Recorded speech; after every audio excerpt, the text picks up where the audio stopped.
you all lost Eddie Jackson, of course, the big injury.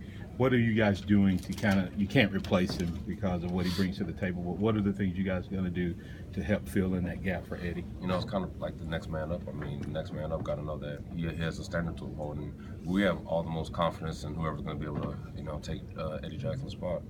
When you play against Cam in practice, what makes him kind of so difficult to such a talented player? Just his length. I mean, he's a very big guy, so it's hard to get around, hard to move. So I'll say that's probably one of his best attributes. Has it helped you having him around the last 2 or 3 years? Oh, definitely. I mean, we always compete with one another and try to make each other better.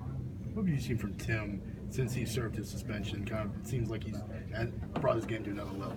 Just hungry. I mean, just wants to be the best player he can be, and just so focused right now would be the best word I could use to describe him. Focus. Is that a wake-up call for him a little bit, knowing how quickly something like even just playing time can be taken away? Oh yeah, it definitely was a wake-up call. It was a wake-up call for everybody. So it's just something that, as a team, we had to learn from and continue to get better. What's your reaction when you hear that people were mentioning you in the Heisman talk? I mean, I don't focus on it. I mean, it's kind of irrelevant to me. I want to win a national championship. That's all I care about. That's all I want to do right now, to be honest. So I'm just focused on winning this next game. But do you feel like a more complete player? Because it does seem like Coach Saban was talking about how much depth y'all had last year. Nobody played every situation this year. Do you feel like more complete? I feel like I'm playing more complete than I am last year. But I mean, it's all about performance. I have to continue to progress. How is it that? How do you explain that? It's like every single time you seem to have a big play, it's a really big game. I honestly don't know what to explain. I mean, I'm just out there doing my job. Would be the best way I can describe it. When you were talking before, though, about big game atmospheres, do you kind of gear up a little bit more for the bigger the game? I want to say gear up. I'm just more. I wouldn't even say more. I'm just locked into doing my job. Would be the best way I can describe it. I mean, I'm just focused. Just have the mental intensity that you have to have in those type of games. Where does that come from?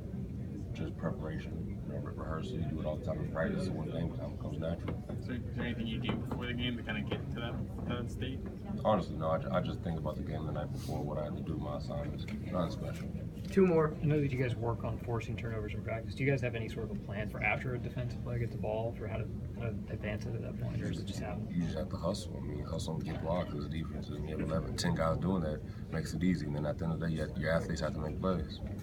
You ever stop thinking how cool it is? I mean, you're a defensive lineman, you scored 2 touchdowns this first 8 games. I mean, that's kind of cool, isn't it? Oh, of course. I mean, I never scored in high school, so I don't know. It's cool. It's cool to think about sometimes. You give a guy like Damian a hard time because he had more touchdowns than you do. Nah, I don't even know. Me and Damian are cool.